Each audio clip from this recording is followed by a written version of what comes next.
Welcome to There's a Method to the Madness. My name is Rob Maxwell. I'm an exercise physiologist and personal trainer. I'm the owner of Maxwell's Fitness Programs, and I've been in business since 1994. Today, I'm going to talk about return to play, or how to come back from an injury and how not get injured in the first place. Before I get into that, let me thank our very first sponsors, Jonathan and Lynn Gilden of the Gilden Group at Realty Pros.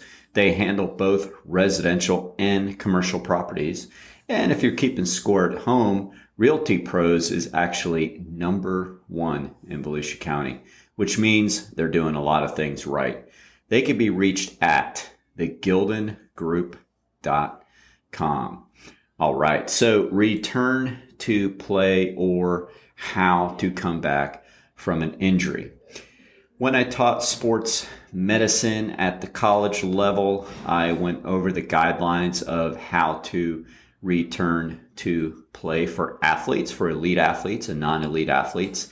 And I always like to use the model for elite athletes because, well, where there's elite athletes, there's elite money. And where there's elite money, there's people who really have their job on the line and have to make sure that they're doing it properly. So with that much investment, you know that they're doing things correctly. I could tell you some stories about some of these poor guys that, they're basically told, don't screw this up. This athlete's worth blankety blank, and if you mess it up, that's your you-know-what. So there's a lot of pressure on the line. So these guys really have to know what they're doing when it comes to getting athletes back on the playing field, again, at the elite level.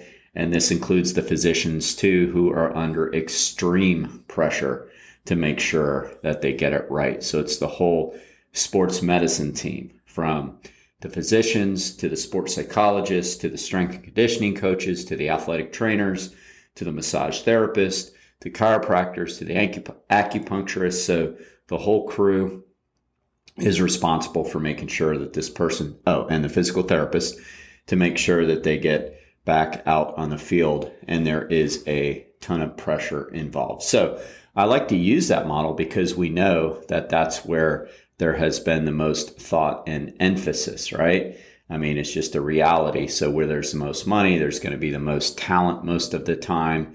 I'm not saying that's right, but that's just the way it is. And so from there, we want to trickle it down, so to say, into how to get ourselves back. But if we follow the model of how we do it with what the world thinks is the best, then we're probably using a method to the madness versus just jumping out onto the field or court or wherever you are going. So let's talk about it. The first thing we need to do once we recognize that we have an injury is the classic RICE: rest, ice, compress, and elevate. So the first goal of rehabilitation is to heal.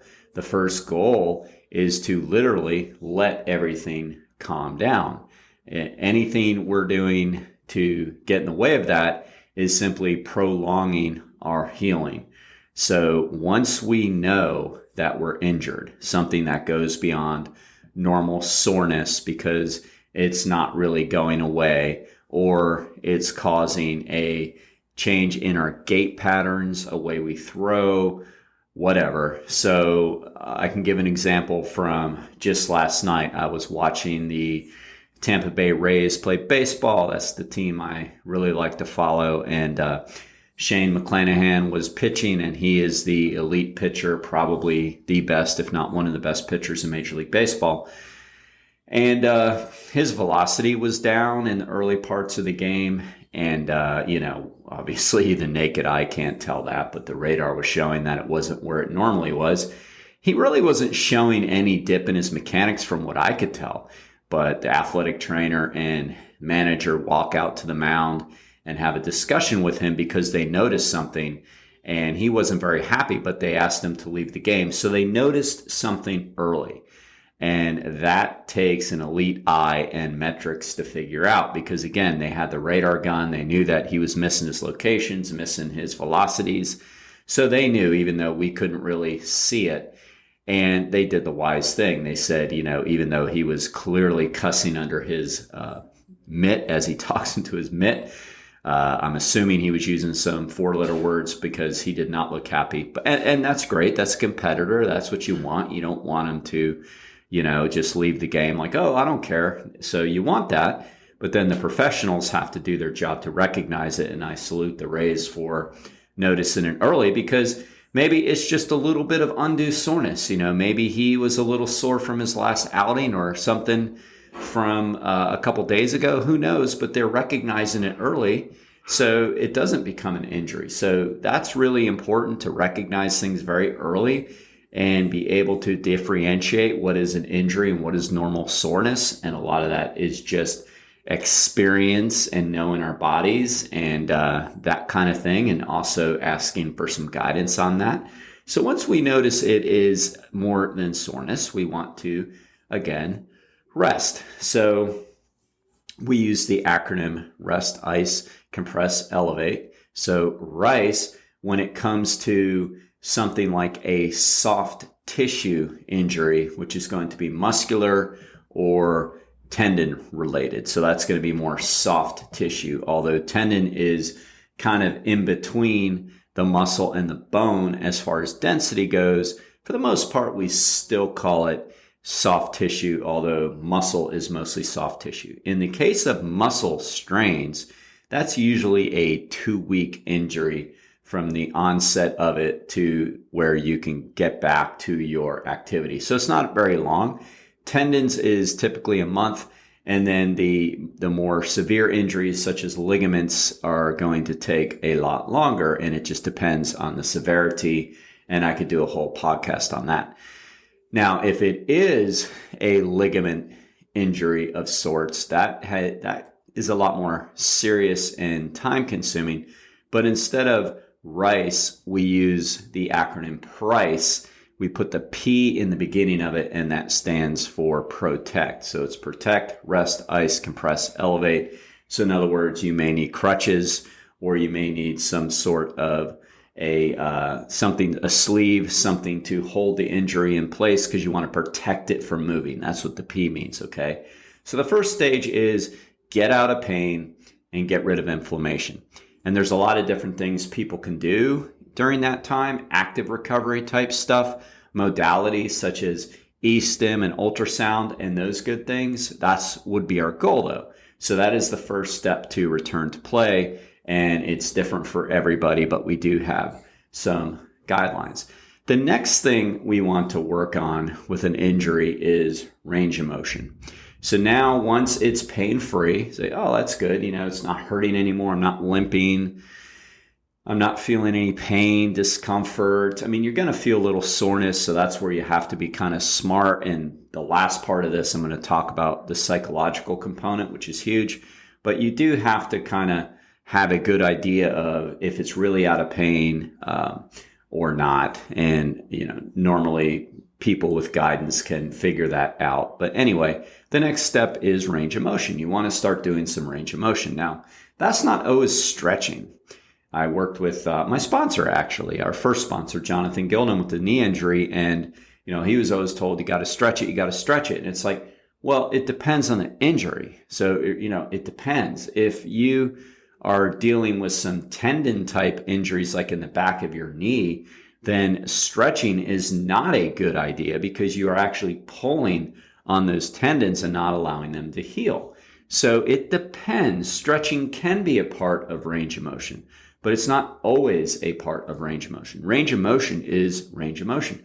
What is the normal range of motion for a joint? And can you get through that pain-free? Can you actively get through that range of motion pain-free? For example, let's say somebody hurt their knee, and we would want to make sure that they can do full range in squats. And I hesitated because full range, I don't want you to think is ass to grass, as the CrossFitters call it, because that's not really the case. The safest range of motion for the degree for the knees is 90 degrees or parallel, that's where you get the greatest bang for your buck as far as strength goes. And, that's basically the height of a chair, right? So there's really no reason to go deeper than that. So full range would be 90 degrees. But we would want to make sure that they have that range of motion back if they had it before, because there's other variables. But that doesn't mean that we need to make sure that they can get their heel to their butt in a quad stretch, right? So there's a difference between range of motion and flexibility. What one is more functional, and that's range of motion. I'm not saying flexibility is bad, it's not, but we can't confuse it. So our next step is full range of motion, pain-free full range of motion of the joint, which shouldn't take very long. And a good physical therapist, massage therapist, chiropractor, whatever, can actively work you through a full range of motion. And that's their job, is to help you do that. There is passive, where you do it yourself. There is active, where somebody does it for you. And both are good. The next step to return to play is strength. We want to get all the strength back in the joint, whatever joint is injured. So if it's a knee, again, the knee injury, we want to make sure that the hamstrings, the quads, and the gastrocnemius and soleus muscles below the knee are strong, because that's how you treat an injury. You treat it from the muscles that surround it, superior, which is above, and inferior, which is below. That's how you treat an injury. Someone might say, well, what about squats and hips? Yes, but that's as we get into more of the functional strength training. But the first goal is strengthen the direct muscles above and below each joint. Plain and simple, right? So if it's an ankle, you're going to want to strengthen the calf muscles, gastrocnemius and soleus, and also the anterior tibialis and posterior tibialis, because they're on the anterior side of the shin above the ankle. But you're also wanted to strengthen the intrinsic muscles of the bottom of the foot as well. So we go above and below a joint to strengthen a joint. All right, so that is our next step. And we usually start with isolation exercises to do that. So in the case of a knee, it would be like hamstring curls and quad extensions and seated calf. In the case of a ankle, it would be, again, seated calf, maybe standing calf, anterior tibialis, and towel scrunching with the toes, things like that. So you're getting below and above. So that's the next step, is strengthening. And the two steps of strengthening is first isolation, and then compound or multi-joint, which means that the joint can now move in a fluid manner of how it usually moves, right? Because we don't walk around doing a leg extension and leg curl all day. We're squatting, we're walking, we're running. So we go from isolation to compound movements. That's the next step. So that's step 3, right? Rest, followed by range of motion, followed by strength. All right. The next step then moves into what we call functional activity. Functional activity means that we're actually doing things more functionally. So we're walking outside of the gym a little bit more, and functional might be like running and jogging, things like that. Like, let's say you're a tennis player. So you've strengthened your muscles, but you understand, so am I able to kind of run and sprint a little bit? I don't know yet. So that's where we work on the functional activity of whatever the sport is. So we say, all right, so I need to be able to run a little bit. I need to be able to walk, things like that. So that's functional. Now it gets a little bit like gray here, because that's step 4. We get into functional training, and I'm working with a woman right now. She's an elite pickleball player. She played at a 5.5 level. She went to the US Open, so she's really good at it. She's nervous about getting back to the pickleball court, which I understand completely. And I handle that in the last step, which is the psychology of it. And I told her, I said, well, first we have to get strong, then we have to get like functional movement. And in her case, I believe she likes to like walk, jog style. Okay, not yet, I tell her. I say, you can walk, but let's not throw in the jog part yet. Let's get the strength in the joints. Let's get the integrity of the joints stronger first. Let's make sure they can withstand the pressure. That's the step. How long does it take? I don't know. Like, it's different for everybody, but that is the next step. We go from functional into sport-specific training. So again, when we're looking at the model of the elite athlete, this is all done scripted for them. So then they would meet their strength and conditioning coach. Let's say they're a football player. They've gotten stronger. They've got their strength back because they looked at their old numbers. They've been running. They've been jogging, all that. So they feel pretty functionally good, meaning they feel pretty much themselves, but they're not in football shape yet, right? You always hear that, oh, not in football shape. And you don't want to send somebody back out when they're not in their sport strength, right? So then the strength and conditioning coach will work with them on the specificity of training, sport-specific skills. So they might take them out and do some shuttle runs. They'll do some lateral running with them. They'll have them jump through tires or do things that is not common in their everyday life, but it's common on the football field without playing football yet. So that's sport-specific conditioning. All right, boom, hear that thunder? So that's the next step. Now, and again, it's different for everybody. So let's take my pickleball player. So before I, would release her, I'd say, all right, so let's do some ladder drills. The ladder you put on the floor, you go in and out and hop through it. So I would do all that. And then I'd say, all right, so let's do some side shuffling, because in pickleball, you got to be able to move laterally. So, we would either do it on the gym floor or we'd go outside and we would start shuffling back and forth. And say, all right, so sprint up about 10 yards, touch the net here, back pedal, bum, bum, bum, bum. So, that would be sport specific stuff. And they say, all right, now hold your paddle and do it. Get as close as you can to the activity. Feel good doing this? Yes. Yeah, I feel good. Okay. So now we're pretty much physically ready to go. The final step to return to play, though, is the psychological component. When athletes get hurt, they're very afraid of getting hurt again. And, I don't have to say this to people who have been athletes or injured, but it's not like they fear injury because it hurts, although, that sucks. Nobody likes to be in pain, but that's not what they're thinking. The real fear is I'm not going to be able to do my sport anymore. That's the fear. Or I'm not going to be able to do this anymore. It has nothing to do with pain. I mean, athletes, for the most part, any ones I've ever known, have an extremely high threshold for pain. Matter of fact, in some cases, maybe too high because they push through things that a good coach would say, hey, back off on, and they're not going to tell you when they're hurt. And I see that a lot. But that's where the fear comes from. They don't want to be grounded, so to say. They don't want to be sat down. They don't want to sit themselves down. They don't want to think I'll never be able to do this again. So there's a fear. And I get it, but with these professional athletes, there's this huge push towards sports psychologists near the end of their recovery because it is so critical to get confident.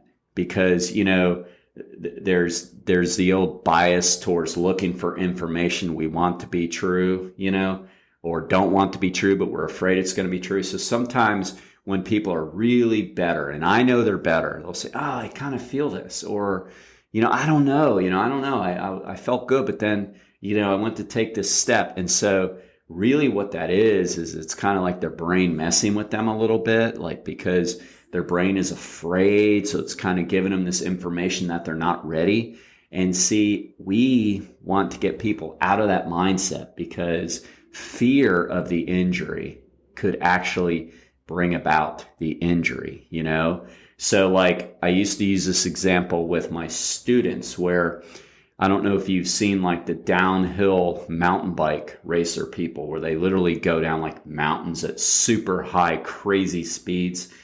And the mountain bike racers know like they have to get through a narrow gap of trees at the bottom and they can see it. So they know if they stare at that gap, they're going to get through it.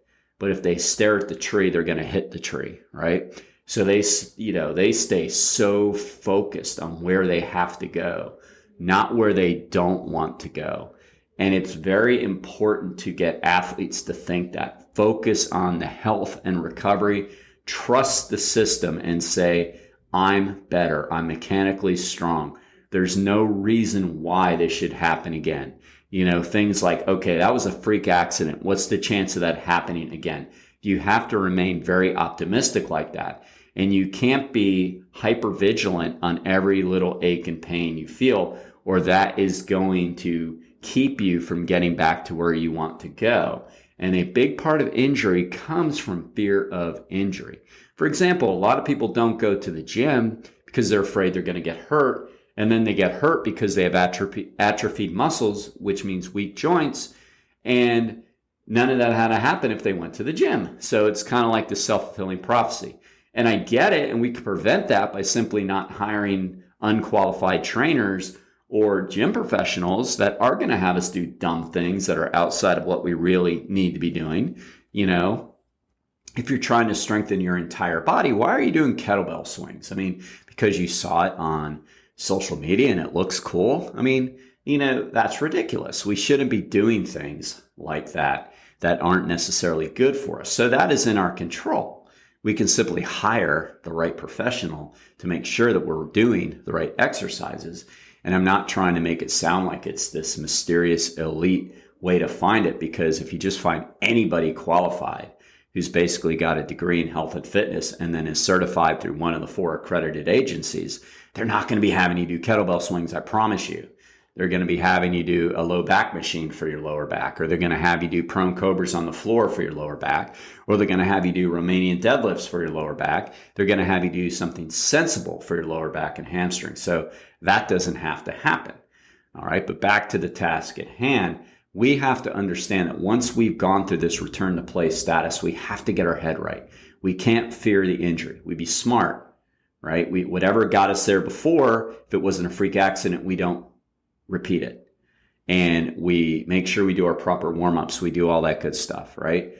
But then we have to go do it, and we have to trust our body. All right. Speaking of trusting our body, I absolutely trust our second sponsor, Daytona Beach's only overhead door company. Zach and Jeff Hawk are the owners. I've known Jeff for 30 years. I've known his son now for almost 5. They both work out to me to stay strong and fit and healthy, and they are, and they have the absolute best garage door business in the whole area. And if you're looking for one, check them out at overheaddoordaytona.com or 386-226-3820. Get back to what you love to do, people.